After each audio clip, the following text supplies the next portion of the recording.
Selamat pagi teman-teman semuanya. Selamat belajar dan Selamat mengikuti pembelajaran tematik pada siang hari ini.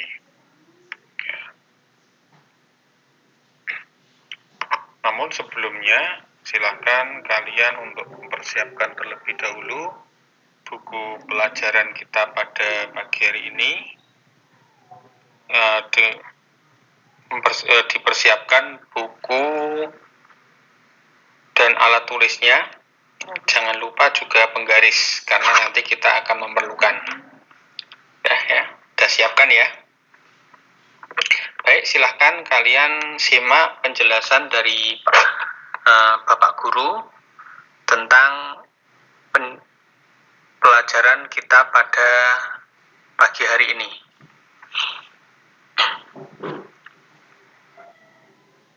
Masih pada tema yang sama, yaitu tema 1.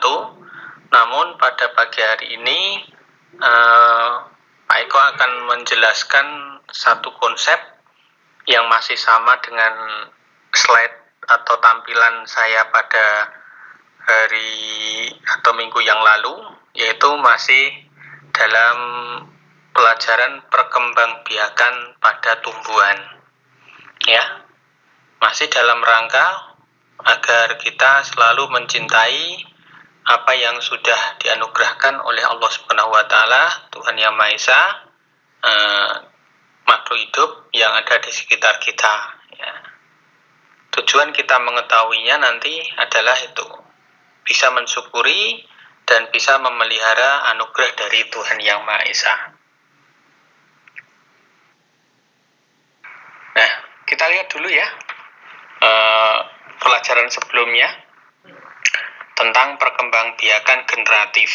Ya, perkembangbiakan pada tumbuhan kan kemarin sudah jelaskan, yaitu ada apa saja? Ada berapa? Ada 2, yaitu perkembangbiakan generatif dan vegetatif. Ya, kita lihat dulu penjelasan Pak Eko yang lalu, perkembangbiakan generatif, yaitu perkembangbiakan secara kawin ya, dengan membutuhkan proses penyerbukan. Ditandai dengan adanya pertemuan antara sel jantan dan sel betina. Alat perkembangbiakan sel jantan atau kelamin jantan pada tumbuhan namanya benang sari, dan alat kelamin betina disebut dengan putik. Ya, penyerbukan. Tandain dengan penyerbukan. Kemudian pada minggu lalu juga sudah saya sampaikan bagian-bagian bunga. Utamanya ini ya, ada benang sari, ini di sini benang sari, kemudian putik. Nah, ketika menempel atau bertemu antara benang sari dengan putik ini, baik pada satu bunga, kemudian berbeda bunga pada satu tanaman, atau pada tanaman yang lain, itu dinamakan dengan penyerbukan. Ya, ini sangat vital sekali manfaat dari bunga ini. Ya.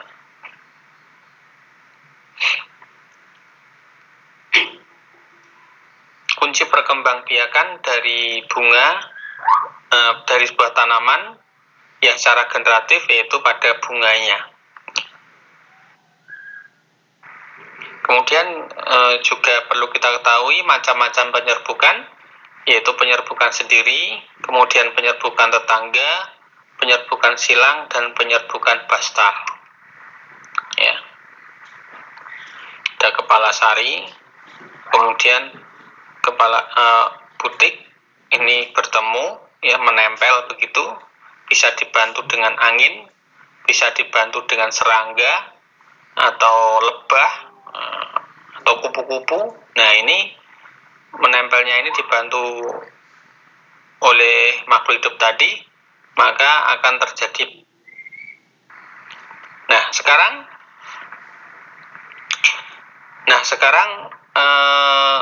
apa itu perkembangbiakan vegetatif? Ya, setelah kita belajar yang generatif, kita lanjutkan. Apa itu perkembangbiakan vegetatif? Perkembangbiakan vegetatif adalah cara perkembangbiakan tumbuhan tanpa melalui proses penyerbukan. Artinya, tidak ada pertemuan antara benang sari dan putik, atau tidak perlu atau tidak memerlukan bunga. Nah, ini perbedaannya itu. Jadi ada beberapa jenis yang tumbuhan yang tidak memiliki bunga, ya masih bisa berkembang biak, yaitu dengan cara vegetatif. Perkembangan vegetatif hanya melibatkan satu induk saja, ya. Makhluk hidup atau anak-anaknya nanti yang berasal dari tubuh induknya ini memiliki sifat yang sama, ya, Ya, misalkan pisang, misalkan, nah, anak-anaknya sama nanti dengan induknya, ya. Ini ya intinya di sini. Tumbuhan yang berkembang biak secara vegetatif ini tidak memiliki bunga. Nah, cirinya itu tidak memiliki bunga, sehingga tidak ada sel kelamin jantan dan betina, tidak ada benang sari dan putik, dan tidak ada penyerbukan. Vegetatif ada dua, yaitu alami dan buatan. Perbedaannya apa? Ya, kita lihat bersama-sama, ya.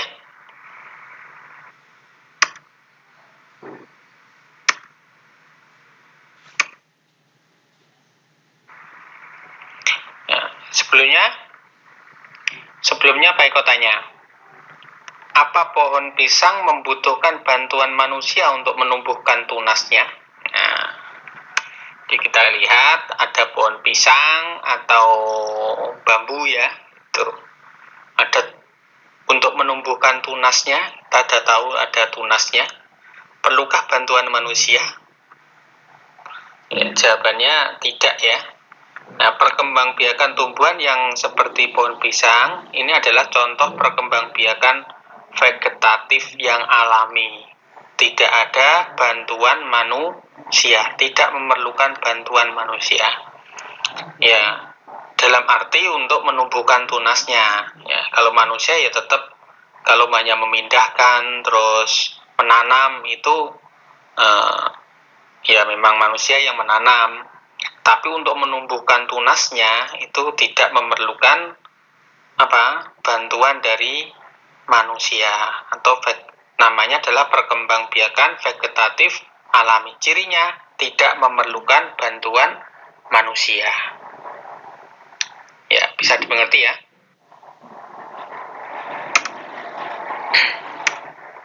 Nah, perkembangbiakan tumbuhan tanpa bantuan makhluk hidup lain atau manusia.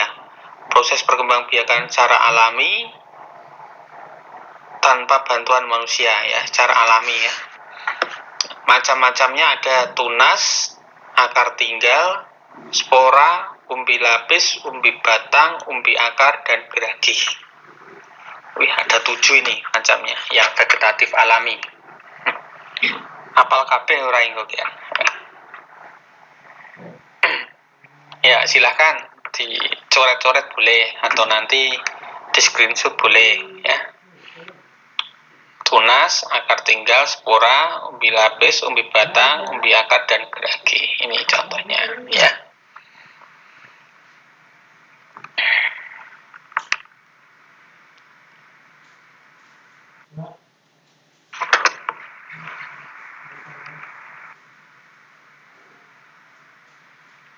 Nah, yang pertama kita bahas tentang tunas, ya, vegetatif alami. Yang pertama tunas.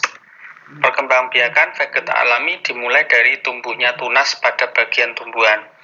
Biasanya tunas ini tumbuh di sekitar, ya, tumbuhan induknya, ya, tidak jauh dari situ. Nah, tunas ini lama-kelamaan akan menjadi tanaman baru atau tumbuhan baru. Pada umumnya tunas tumbuh pada bagian batang, ada pada bagian ketiak daun, ada ujung akar atau tepi daun. Nah, bagian tumbuh yang pada ujung akar atau tepi daun ini dinamakan dengan tunas adventif. Ya, contohnya di tumbuhan cocor bebek, terus dan yang lainnya, ya. Kemudian, jika tunas tumbuh di dekat induknya dinamakan dengan rumpun, ya. Misalkan bambu atau pisang. Biasanya kan tunasnya berada ya di sekitar itu, mengelompok, menggerombol jadi satu, kemudian besar, tumbuh tunas lagi di sekitar itu. Maka membentuk namanya rumpun atau ya kelompok gerombolan dari tumbuhan itu, misalkan ya tumbuhan bambu tadi.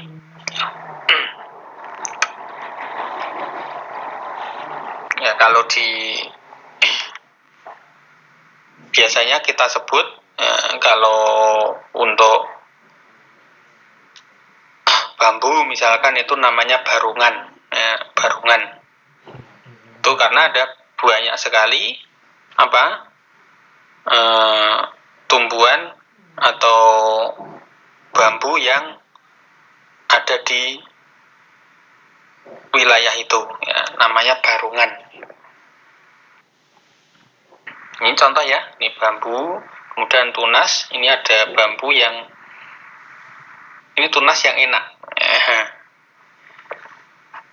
rebung, namanya rebung ya, tunas bambu dari pohon, dari bambu ini, bambu petung atau pring petung namanya, ini pring petung, ini bambunya enak ini, tunasnya enak. Tapi untuk bambu yang lain tidak ya. Jadi yang bisa dimasak itu hanya khusus atau tunas tertentu saja. Ya. Kemudian ini ada pohon pisang, ya, di bawahnya ini nanti juga ada tunas-tunasnya. Kemudian ini tumbuhan yang lain yang di sini ini ada tunasnya di ujung-ujung dari daunnya ini, ya, yang akan nanti menjadi tumbuhan baru itu.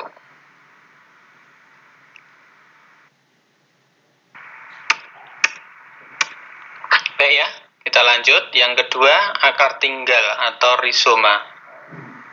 Akar tinggal atau rizoma adalah batang yang tumbuh menjalar dalam tanah. Ini batang yang menjalar dalam tanah. Bukan akar, ya, tapi batang. Ya, mirip akar tetapi berbuku-buku atau berruas-ruas. Dan setiap ujungnya ada kuncupnya ini. Nah, ini ada kuncup-kuncup ini. Kemudian ada sisik-sisik daun. Ya, ini.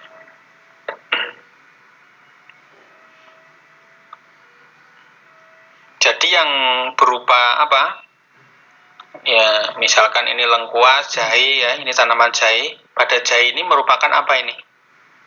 Ya, merupakan batang. Sebetulnya merupakan batang, bukan akar ya. Akar tinggal atau rimpang ya. Lengkuas, ada jahe, alang-alang, kunyit, temulawak. Ini contoh tumbuhan tanaman yang berkembang biak dengan rizoma.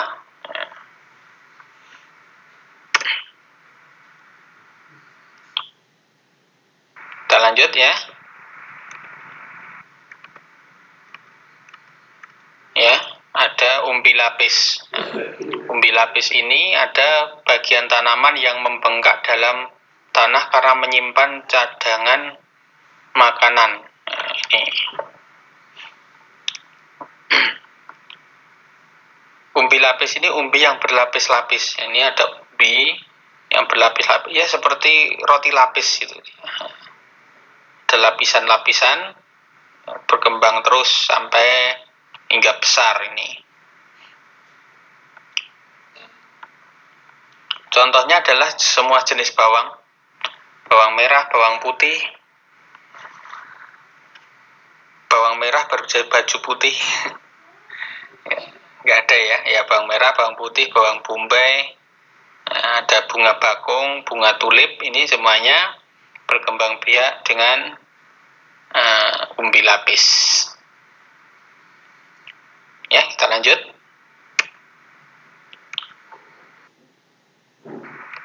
Kita lanjut dengan umbi akar, ya.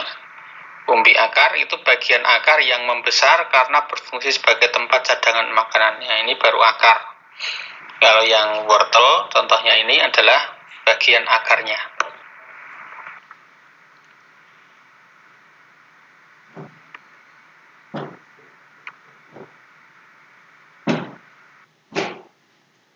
Kemudian ada umbi batang. Umbi batang ini adalah batang yang tumbuh membengkak dalam tanah. Ya.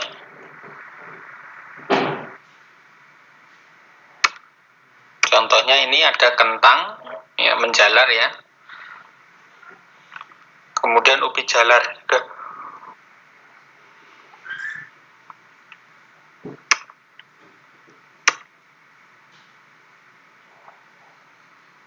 Ya, ubi jalar atau ketela, ketela ungu, nah itu contoh dari umbi batang.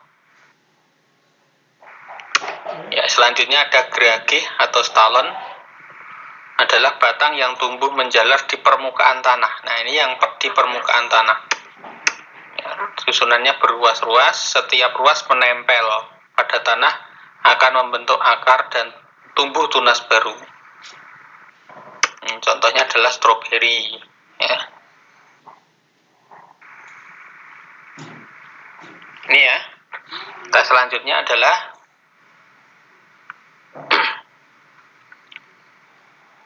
dengan spora, ya, vegetatif alami dengan spora. Spora ini terdapat di dalam kotak spora. Letaknya biasa di tepi daun. Tepi daun. Contohnya itu pada tumbuhan paku, ada lumut atau jamur. Pada tumbuhan paku,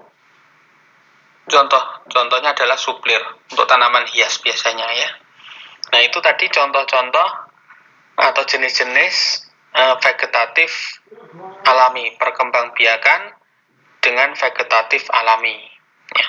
Selanjutnya kita lihat jenis yang kedua, vegetatif yang kedua.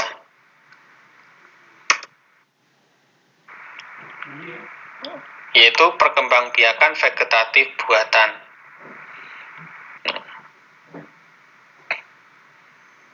Disebut apakah perkembangbiakan tumbuhan yang membutuhkan bantuan manusia? Nah, ini yaitu perkembangbiakan vegetatif buatan. Jadi ada perkembangbiakan vegetatif buatan yang kedua ini adalah karena adanya bantuan. Kita lihat ya satu persatu. Vegetatif buatan atau perbanyakan atau perkembangbiakan vegetatif ya dalam pertanian atau botani. Botani ya pertanian sama. Yaitu teknik untuk menghasilkan individu baru atau anakan ya tanpa melalui perkawinan dengan bantuan manusia. Ini di sini ada untuk perkembangbiakannya itu butuh bantuan manusia. Tanpa ada campur tangan manusia tidak akan terjadi perkembangbiakan. Ya, ini yang sengaja dibuat oleh teknik perkembangbiakan vegetatif. Nah, ini jika dilihat ini ada 5 jenis ini ya. Ada cangkok, stek, kemudian menyambung, kemudian merunduk, okulasi. Ini ya, teknik-teknik dalam perkembangbiakan vegetatif buatan.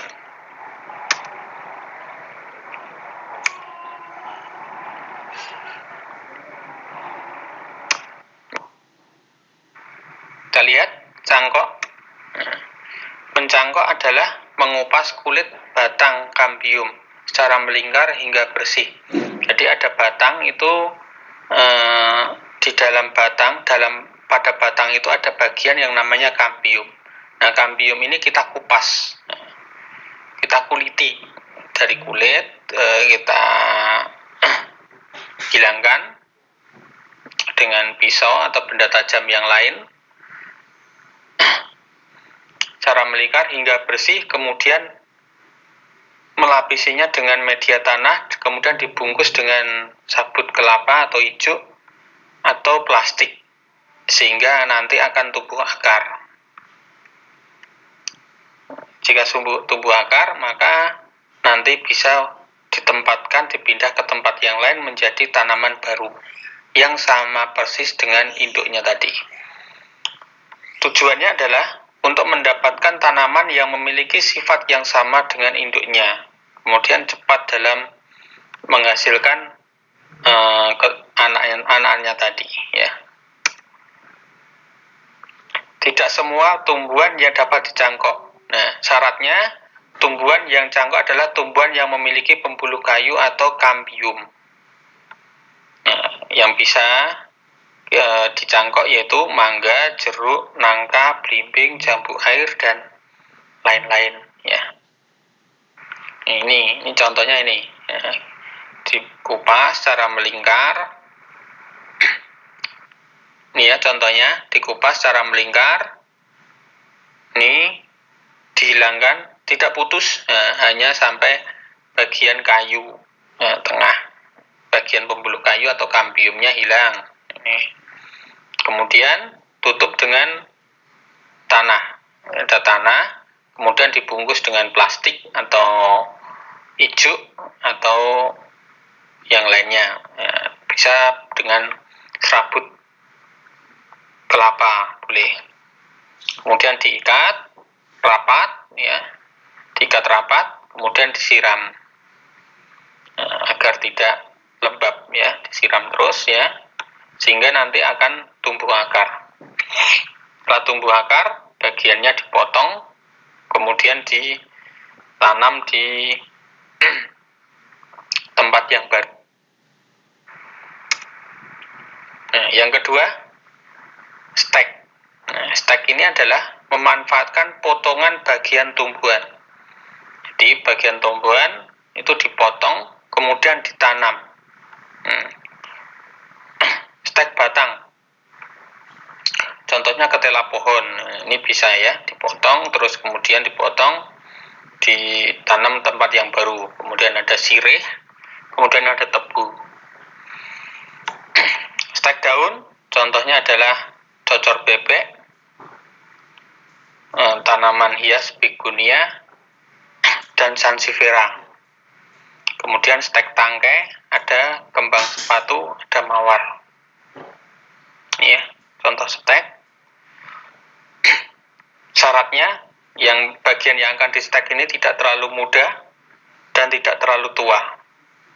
Kemudian pastikan bagian yang akan di stek, yang dipotong ini adalah bebas hama, kemudian masih segar. Kalau batangnya ya masih segar, hijaunya masih segar, warna hijau. Kalau daun ya masih segar, belum yang kering. Gitu. Kalau kering sudah pasti tidak bisa.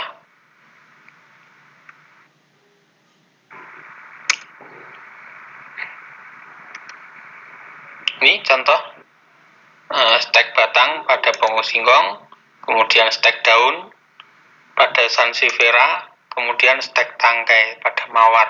Tuh.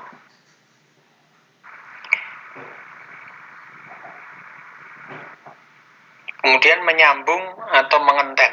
Nah, ini itu menggabungkan batang bawah dan batang atas, atau dua tanaman yang di satu keluarga. Bukan tanaman yang sama persis, hanya saja ini masih satu dalam jenis yang sama.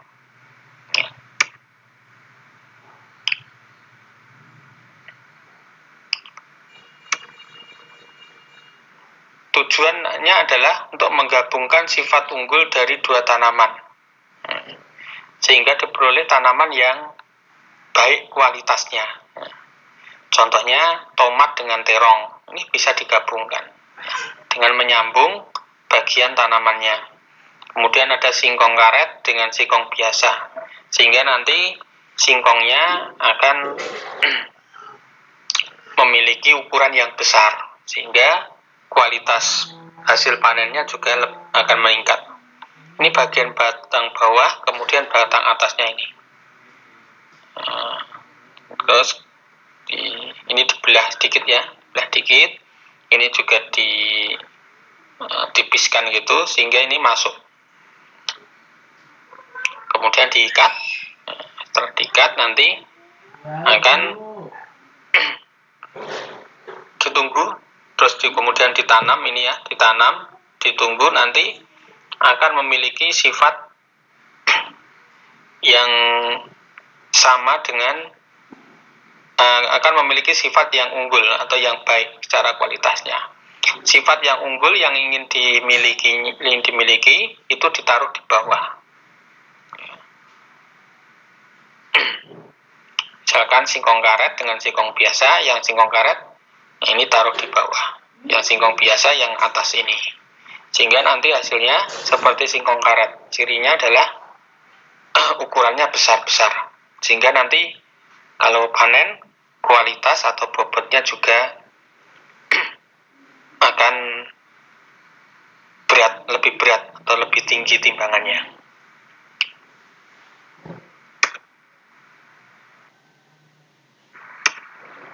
Ini contoh tumbuhan yang lain yang bisa disambung dengan teknik menyambung, ya, yaitu ada kembang sepatu, ada kopi, ada durian.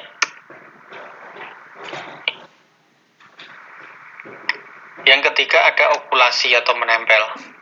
Itu teknik perbaikan kualitas tanaman dengan menempel mata tunas dari tanaman yang unggul ke batang tanaman yang lain.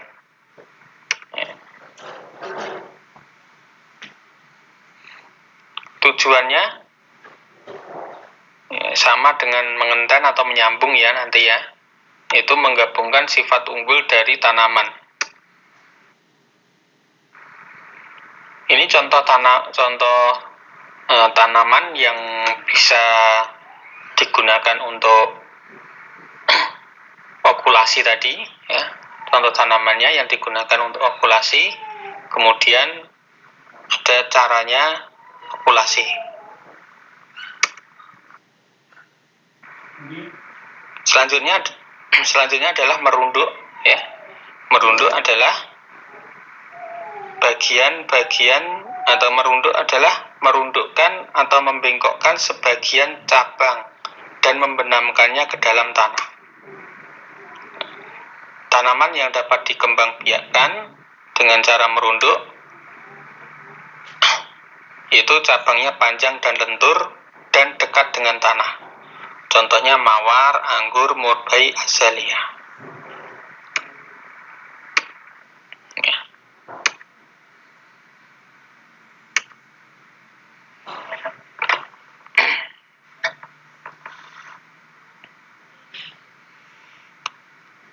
Ini contoh ya, contoh tanaman ya, tadi yang dengan cara merunduk, ini yang dekat dengan batang, tempelkan ke dalam tanah, masukkan sedikit, nanti dari sini akan tumbuh tunas baru, tumbuh tumbuhan baru. Ya ini ya kawan-kawan semuanya, penjelasan Pak Eko tentang perkembangbiakan vegetatif. Ya, banyak sekali, sangat banyak ya materinya jika dibandingkan dengan yang generatif. Ya, silahkan kalau belum jelas bisa diputar kembali, ya, dimulai dari awal atau tengah atau bagian yang dirasa kurang jelas.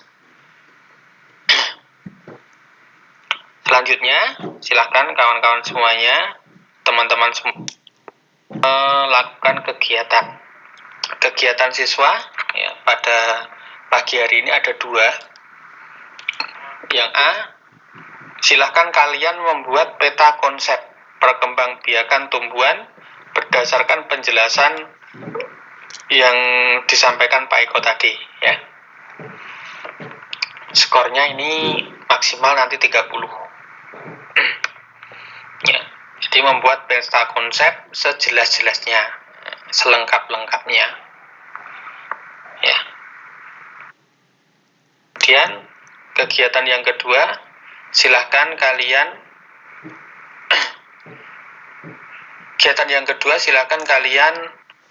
mengerjakan soal berikut. Soalnya ditulis ya. Kenapa kok harus ditulis? Ya gue hilang. Ada jawaban di soal kok nggak ada jawaban di buku tugas kok nggak ada soal, kan bingung juga ya. Itu silakan kalian tulis ya, ditulis soal terus langsung dijawab, ditulis jawab gitu aja boleh ya. Ya, soalnya ada 7, silahkan untuk di screenshot atau di pause dulu boleh ya. Jelas ya, silahkan untuk dipelajari dan dikerjakan dengan sebaik-baiknya ya.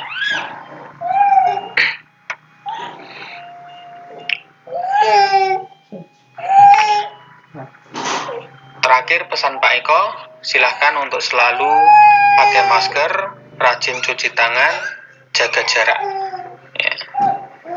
Terima kasih. Assalamualaikum warahmatullahi wabarakatuh.